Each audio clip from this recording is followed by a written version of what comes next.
말씀하신 것은 기뻐하고 즐거워하라. 우리가 이 말씀을 접하면서 내 자신을 매일같이 생활해온 내 자신을 뒤돌아봤을 때에 내가 24시간 항상 기뻐하고 즐거워하면서 생활하고 있는가 라고 뒤돌아볼 때에 그러하지 못하더라고요. 그런데 하나님께서 말씀하시기를 기뻐하고 즐거워하라 라고 14절에 말씀하십니다. 예루살렘에 따라 전심으로 기뻐하며 즐거워할지어다, 시온에 따라 기쁨의 노래를 할지어다 라고 말씀을 하시게 됩니다. 그런데 우리는 이 말씀을 접하게 되면은 기쁜 일이 있으면은 항상 우리가 기뻐하죠. 좋은 일 있을 때도 항상 기뻐하고요. 그런데 야고보서 1장 2절 말씀 가운데서는 너희가 여러 가지 시험을 당하거든 온전히 기쁘게 여기라 라고 말씀하셨고, 바울은 로마서 5장 3절 말씀에서 우리가 환난 중에도 즐거워한다. 환난 중에도. 여러분은 환난 중에 즐거워하십니까? 여러분은 시험을 만나거든 온전히 기쁘게 여기십니까? 하나님은 우리에게 이런 상황 가운데서도 기뻐하라 라고 말씀하십니다. 그러므로 저와 여러분들은 항상 기뻐하시고 항상 즐거워하시기를 바랍니다. 우리가 내 앞에 좋은 일을 만나든지 아니면 좋지 않는 일을 만나든지 아니면 편안한 일이 있든지 아니면 우리가 괴로운 일이나 슬픈 일이 있다 할지라도 주님이 우리에게 말씀하시기를 시험을 당하거든 온전히 기쁘게 여기라고 말씀하셨으니 우리가 어떤 상황 어떤 경우라도 항상 기뻐하며 생활하는 저와 여러분들 되기를 바랍니다. 그래서 우리의 삶 가운데서 기쁘고 즐거운 일이 넘치도록 이런 은혜가 넘치도록 우리의 삶 가운데 이 은혜가 넘치도록 우리가 주님 안에서 복된 귀한 생활을 살아갈 수 있기를 바랍니다. 주님께서 오늘 본문을 통해서 이 기뻐하라라고 하는 이 말씀은 너희가 시험을 야고보서 말씀처럼 시험을 당하기 때문에 기뻐하라. 바울처럼 너희가 환난을 당하기 때문에 기뻐하라. 이 말씀이 아니고 좋은 일이 이루어지기 때문에 기뻐하라고 그런 말씀. 오늘 이 본문의 말씀은 좋은 일이 이루어지기 때문에 너희의 소원이 이루어지기 때문에 너희의 기도가 응답되어지기 때문에 기뻐하라 라고 말씀하시게 됩니다. 오늘 이 말씀처럼 여러분들이 이 추석 명제를 지나는 가운데 또 앞으로 계속해서 하나님께서 우리의 삶 속에 좋은 일이 이루어지게 하시고 우리의 소원을 이루어 주심으로 하나님이 우리를 위해서 역사하심으로 항상 기뻐하는 은혜가 넘치기를 바랍니다. 15절 말씀에서부터서 17절 말씀 가운데에서 하나님이 우리로 하여금 기뻐라고 말씀하시는 이유가 거기에 기록되어 있습니다. 여호와가 내 형벌을 제거하였고 내 원수를 쫓아냈으며 이스라엘 왕 여호와가 내 가운데 계시니 내가 다시는 화를 당할까 두려워하지 아니할 것이라. 그날의 사람이 예루살렘에 이르기를 두려워하지 말라. 시온아 내 손을 늘어뜨리지 말라. 너희 하나님 여호와가 너희 가운데 계시니 그는 구원을 베푸실 전능자시라. 너로 말미암아 기쁨을 이기지 못하시며 너를 잠잠히 사랑하시며 너로 말미암아 즐거이 부르며 기뻐하시리라. 하나님이 우리를 보고 이 은혜를 베푸시며 이렇게 도우시면서 그렇게 도우시는 하나님이 먼저 기뻐하시니 우리로 하여금 기뻐하라 라고 말씀을 하시게 됩니다. 그래서 이 말씀을 좀 나눠보게 되면은 하나님께서 우리에게 있는 형벌을 제거하셨기 때문에 기뻐하라. 이스라엘 백성 이 말씀을 주었던 이 하나님의 백성들에게 너에게 내렸던 모든 형벌을 하나님께서 다 제거했다. 다 제거했으니 기뻐하라. 하나님께서 심판을 거두셨다. 하나님께서 이미 이 심판을 거두셨다라고 하는 건 그들의 모든 죄를 사하였기 때문에 더 이상 하나님의 형벌과 하나님의 심판이 필요가 없더라고요. 이 백성들이 바벨론 포로에서 죄를 회개하고 하나님께 돌아오게 됩니다. 이제는 하나님을 떠나지 않고 하나님 안에서 살게 되는 신앙이 회복하게 된 것입니다. 그러니 하나님께서 더 이상 형벌을 내릴 수가 없고 형벌이 그들에게 필요 없어서 이 모든 형벌을 하나님께서 제거하셨다. 그러므로 형벌이 제거됐으므로 우리가 기뻐할 수밖에 없습니다. 우리는 믿음이 없을 때는 하나님의 진노가 우리 위에 있다고 에베소서 2장 1절부터 2절 말씀 가운데 우리에게 말씀. 그래서 우리가 하나님의 진노 안에 있었는데 주 예수 그리스도께서 이 땅에 오셔서 십자가에서 대속의 죽으심으로 우리에게 있는 이 우리의 모든 진노, 하나님의 형벌을 예수님께서 제거하셨다. 여러분에게 임해 있는 모든 형벌을 예수님이 십자가에서 제거하셨으므로 우리는 예수로 말미암아서 내 형벌을 제거해 주셨으므로 그 안에서 저와 여러분들이 기뻐하고 즐거워하시는 믿음의 삶이 있기를 축복합니다. 하나님께서 그들의 모든 원수를 쫓아내셨기 때문에 기뻐하라고 말씀하시게 됩니다. 그들은 이 원수 때문에 말할 수 없는 고통을 겪었습니다. 그들의 원수는 누구냐? 하나님께서 이스라엘 백성들을 징계할 목적으로 사용했던 이웃 나라들입니다. 주변의 나라들. 큰 나라 가운데는 아수르가 있었고 바벨론이 있었고 이집트가 있었고 주변의 나라들에게서는 블레셋이 있었고 암몬이 있었고 모압이 있었고 에돔이 있었고 이런 등등의 나라들이 하나님께서 당신의 백성들이 하나님 앞에 바로 서지 못하면 그들을 바로 세울 수 있도록 해초리로 들었었던 나라들이고 그 나라들을 향하여서 하나님께서 원수라라고 말씀을 하시게 됩니다. 그런데 이 원수들을 하나님이 다 쫓아내시고 제결하시고 그들을 멀리 보냈다라고 말씀을 하게 됩니다. 왜냐하면 그들의 죄가 사하여졌기 때문에 소멸되었기 때문에 더 이상 그들에게 있어서는 형벌을 내릴 필요가 없었고 그 형벌을 내린 징계 도구였던 원수들이 그에게 필요가 없어서 하나님께서 그 모든 원수들을 다 쫓아내셨다라고 말씀하십니다. 그러므로 이제는 원수가 없으니 평안한 가운데서 살 수 있게 된 것입니다. 여러분 가운데 여러분을 힘들게 하는 원수가 있는데 이 원수는 사단이고 이 원수는 도적같이 우리에게 찾아와서 우리의 모든 것을 다 도둑질해 나가는 것입니다. 우리의 재산을 도적하고 우리의 인격을 도적해가고 우리의 생각을 도적해가고 그래서 우리로 하여금 하나님으로부터 멀어져서 우리가 하나님의 앞에서 형벌을 받을 수밖에 없도록 만드는 원수 사단. 주 예수께서 나에게 이런 불행을 가져다 주게 되고 형벌을 가져다 주게 되는 이 사단 원수를 예수님의 이름으로 우리 가운데 다 추방하게 된 것입니다. 아멘.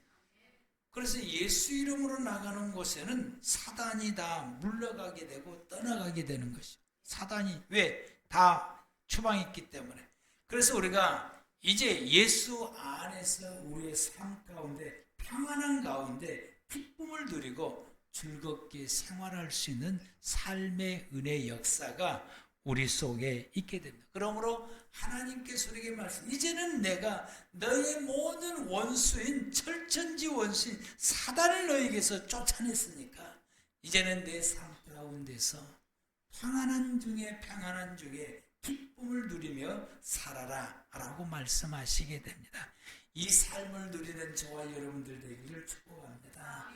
더 나아가서 하나님께서 나와 함께 하시기 때문에, 그분이 나와 함께 하시기 때문에 기뻐하라라고 말씀하시게 됩니다.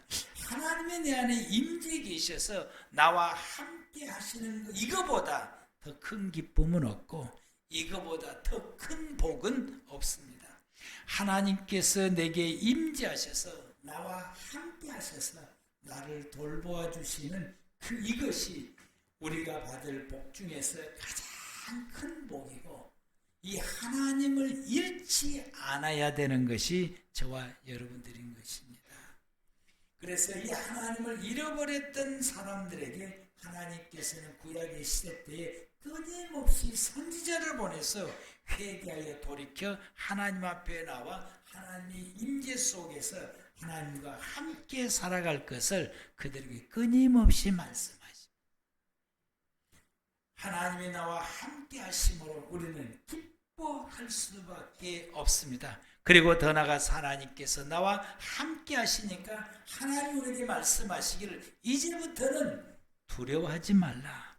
내가 너를 지킬 것이고 내가 너를 보호해 주실 것이고 내가 너와 함께 할 것이고 내 모든 형편과 처지를 살펴서 내게 필요한 모든 것을 내가 공급해 주게 될 것이다 라고 말씀하십니다. 광야에서 양들이 목자와 함께 있을 때에 주변에 사나운 짐승들이 우글거리고, 그리고 그 짐승의 소리가 그들의 귀에서 들리게 됩니다. 두려움으로 가득 찬 그 소리만 듣게 되고, 또 짐승과 눈이 마주쳤을 때에 두려움이 그의 마음속에 순식간에 들어올 수밖에 없는 상황 가운데 있는데, 이럴 때마다 이 양들은 그들과 함께 있는 목자를 바라보면서 안심하고 두려움을 물리치고 그 두려움을 이기며 편안한 가운데서 너부러져서 그냥 잠을 자요. 주변에 사나운 짐승들이 있어도 그냥 너부러져서 잠을 자요. 안전합니다. 목자가 있게 되니까 안전합니다. 하나님이 나와 함께 하시게 되므로 우리가 살아가는 우리의 생활 가운데서 사방에 나를 물고 뜨려가는 이 두려움의 대상들이 우리 주변에 있고, 그래서 우리 마음속에 두려움으로 가득 차 있을 때, 이때 우리가 이 두려움을 이길 수 있는 것은 나의 하나님 여호와, 나를 구원해 주시는 주 예수 그리스도 성삼위 하나님만 바라볼 때에 우리는 두려워하지 않고 편안한 가운데서 안식을 누리며 편히 잘 수 있게 됩니다. 양들도 이렇게 하는데 우리는 어찌 그렇게 하지 못하겠습니까? 양들도 목자를 바라보고 그 두려움을 이겨내고 편히 쉬는 데에, 여러분, 우리는 하나님을 바라보지 못할 때는 두려움에 사로잡혀 살 수밖에 없으나, 나를 도우시고 나를 지키시고 나를 보호하시고 내 필요한 모든 것을 공급해 주시고 내 소원을 들어주시는 하나님이 내 곁에 계심으로 우리는 양보다 나아야 되지 않겠습니까? 여러분, 두려움을 이기시길 바랍니다. 주님 말씀하시길 내가 너와 함께 하시니까 너는 손을 떨어뜨리지 마라. 떨어뜨리지 마라. 이게 탁 때린다라고 하는 게 무슨 뜻이냐면 절망과 낙심이요. 그래서 절망하거나 낙심하지 말라라고. 아무리 내 앞에 큰 태산이 가로막고 있고 내가 큰 구덩 속에 빠져 있고 도저히 거기서 헤어날 수 있는 그 어떤 힘이 없다. 도저히 거기서 헤어날 수 없는 그런 상황이라 할지라도 너는 낙심할 필요 없고 너는 절망할 필요가 없다. 내가 너와 함께하기 때문이다. 구원자 하나님께서 함께 하시기 때문에, 하나님의 나를 위해서 일하시기 때문에 너는 낙심하거나 절망하지 말라라고 말씀을 하시게 됩니다. 우리가 할 수 없을 때, 도저히 헤어날 길이 없고 방법이 없을 때에 모든 것을 가능하게 하시는 전능하신 하나님께서 내 아버지로서 내 곁에 계십니다. 아멘. 나와 함께 계십니다. 하나님이 모든 걸 다 가능하게 하시는 전능하신 하나님이 나와 함께 하시니 그때는 우리가 절망할 필요가 없어요. 나를 도우실 수 있는 하나님이 없을 때 우리는 절망하게 되고 낙심하고 좌절할 수밖에 없지만은 하나님이 함께 하시니까, 그래서 하나님이 함께 하심을 알고서 그때에 어려움을 닥칠 때에, 야고보서에 너희가 시험을 만날 때에 바울이 큰 환난 가운데 있어도 그 하나님이 나와 함께 한다고 하는 이 믿음을 가졌기 때문에 그들이 오히려 기뻐하고 즐거워했다라고 말씀하십니다. 저와 여러분도 이 믿음을 가지시길 바라고요. 하나님이 나와 함께 한다고 하는 사실 여러분들이 굳게 믿고 어떤 경우라도 하나님이 나를 구원해 주실 것이다, 나를 건져 주실 것이다, 하나님께서 나를 든든히 세워주실 것이라고는 굳게 믿고 그 믿음으로 그 구덩이에서 빠져나오시기 바랍니다. 그 곤란한 가운데서 여러분이 건짐을 받으시는 은혜가 있기를 축복합니다. 또한 하나님께서 말씀하시기를 17절에 하나님이 말씀하시기를 나를 잠잠히 사랑하신다. 너희 하나님 여호와가 너희 가운데 계시니 그는 구원을 베푸실 전능자라. 너로 말미암아 기쁨을 이기지 못하며 너를 잠잠히 사랑하시며 너로 말미암아 즐거이 부르며 기뻐하시리라. 하나님이 나를 잠잠히 사랑하셔서 나를 즐겁게 부르시고 나를 바라볼 때마다 흐뭇해 하시고 기뻐하신다 라고 말씀하시게 됩니다. 나를 잠잠히 사랑하신다라는 이 말씀은 히브리 말로 야리시라고 해요. 안식하게 될 것이다. 하나님께서 나를 잠잠히 사랑해서 나로 하여금 편히 쉬게 한다라고. 아마 이것은 어린아이를 낳아본 어머니는 알게 될 것이요. 그 아이를 사랑스럽게 다 품에 안고 이 아이가 몹시 힘들어할 때에 그 아이를 다 품에 안고 따독따독하면서 이 아이가 내 품에서 뭐하게 하는 거야? 편안하게 쉬고 아주 편안하게 잠자기를 바라는 것처럼 하나님께서 우리를 하여금 하나님의 사랑 안에서 그 품 안에서 우리로 하여금 편안하게 쉼을 얻기를 바라는 것이 하나님이십니다. 그래서 하나님께서 우리를 잠잠히 사랑하셔서 당신의 품에 안으면서 우리로 하여금 우리가 너무 힘들고 괴롭고 힘들고 고통스러울 때에 하나님께서 내게 다가오셔서 나를 안아주시면서 내 품 안에서 편히 쉬어라, 걱정하지 말고 편히 쉬어라, 이 말씀이 나를 잠잠히 사랑하시고 야이시라고 말씀하게 됩니다. 근데 이 말씀, 잠잠이라는 말씀이 또 다른 말로 하라시라고 그러게 되는데 우리를 새롭게 한다라고 하는 것이죠. 여러분, 우리의 자녀들이 말썽을 피우잖아요. 말썽을 피우고 그렇게 되면 어떻게 혼을 내지만은 그러나 그 아이를 내 품 안에서 어떻게 하기를 원하시고 여러분이 노력하십니까? 그가 새로운 사람이 되고 새롭게 되기를 원하는 거예요. 내 품 안에서 내가 그에게 잔소리하고 내가 그에게 이것저것 말하게 되고 그를 상담하게 되고 그에 대해서 뭐 이것저것 이렇게 때로는 해초를 들기도 하고 때로는 꾸중하기도 하고 때로는 야단치기도 하기도 하고 그러지만 이 모든 것을 행하는 부모의 마음은 무엇입니까? 새롭게 되기를, 새로운 하나님의 새로운 그 누구도 이 아이를 바라볼 때에 참 귀하다, 사랑스럽다, 흠 잡을 수 없는 그런 사람이 될 수 있도록 새롭게 되기를 원하는 것처럼 하나님께서도 때로는 우리에게 꾸중하시고 책망하시고 우리를 호되게 나무라시고 때로는 우리를 해초를 들여서 우리를 야단치게 하시고 그래서 우리가 실행과 역경을 겪을 때입니다. 그러나 그 모든 것이 하나님의 품 안에서 우리가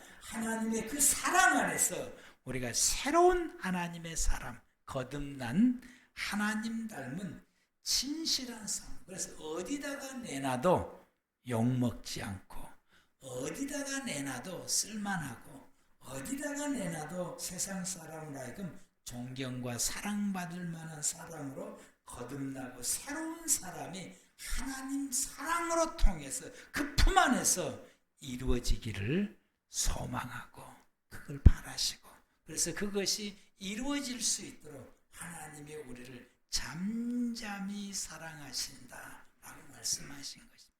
그래서 우리가 이게 변해가는 모습, 하나님 닮은 정말 새롭게 변해가는 모습을 하나님이 우리를 보시고 너무너무 기뻐하시고 행복해하시고 기뻐하십니다. 여러분들이 변해가는, 하나님을 닮아가는 사람으로 변해가는 과정을 하나님이 보시고 너무너무 기뻐하십니다. 우리가 하나님을 기쁘시게 하는 것이, 내가 거듭나 하나님을 닮아가는 것이 하나님을 기쁘시게 하는 것입니다. 그래서 우리를 온전히 회복하게 하심으로 다시 우리로 하여금 사람들에게 명예를 회복하게 하시고, 다시 우리로 하여금 칭찬을 받게 하시고, 이것이 나에게 영광이 되고 하나님의 영광이 되게 하신다라고 20절에서 말씀하시게 된다. 내가 그때 너희를 이끌고 그때 너희를 모을지라. 내가 너희 목전에서 너희의 사로잡힘을 돌이킬 때 너희에게 천하만민 가운데서 명성과 칭찬을 얻게 하리라 라고 말씀하십니다. 하나님께서 하나님의 백성들의 삶 속에 구석구석 회복하시는 거예요. 구석구석. 우리의 생각과 마음과 인격을 비롯해서 우리의 삶 가운데서도 구석구석 회복해 주셔서 하나님의 닮은 사람으로 회복하시고, 또 하나님의 닮은 사람이 이렇게 복되게 살 수 있다라고 하는 것을 우리의 삶에 구석구석 회복해 주셔서 채울 것 채워주시고, 이 넉넉하게 하심으로 하나씩 하나 다 정리해 주심으로 하나님의 사람들이 이렇게 복되게 살아갈 수 있게 하는구나 라고 하는 것으로 통하여 세상 사람들에게 이 명성, 명예를 얻게 하고 명성을 얻게 하고 칭찬을 받게 하시고, 이런 놀라운 은혜가 우리 가운데 있게 하신 것입니다. 여러분이 세상 사람들에게 칭찬받는 사람 되어야 됩니다. 여러분이 세상 사람들에게 명성을 얻고 명예로운 사람들이 되어야 됩니다. 이것이 하나님께서 우리를 회복하시는 길인 것이죠. 여러분이 세상 사람이 욕먹는 사람이 되는 것은 하나님으로부터서 회복되어지는 것이 아니라 이것은 망해가는 일이고 저주 가운데 가는 길이에요. 우리가 칭찬받는 사람 되는 것이 복받는 사람이고, 그것이 하나님께서 기뻐하신 사람이고, 그게 하나님께서 우리를 회복시켜 주시는 역사라고 하는 거예요. 그래서 칭찬받는 사람으로 우리가 우리의 삶 가운데고, 세상의 모든 사람이 우리의 삶을 보고 부러워하고 존경하고 닮아가고 싶고 나도 그렇게 살아가고 싶은 이런 삶이, 이것이 바로 하나님의 은혜고 이것이 바로 복입니다. 이 은혜와 이 복이 여러분 가운데에 주님 나라 가는 그날까지 넘치기를 축복합니다. 기도하시겠습니다.